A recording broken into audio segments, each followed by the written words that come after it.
थाले तोरा हवल के पर्दा में आग लगा दे भैया आधा टिकट धर अगार में कोच ले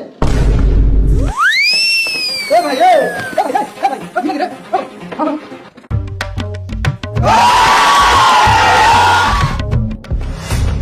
अभिनेता देवरा दोस्त थी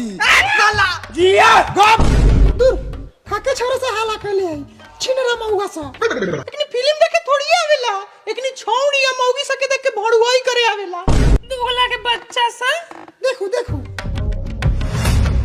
अभिनेत्री सपना रानी आज देवरा निकाली पानी अरे बाप रे बाप।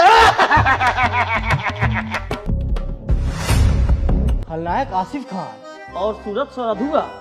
जो रे पदुआ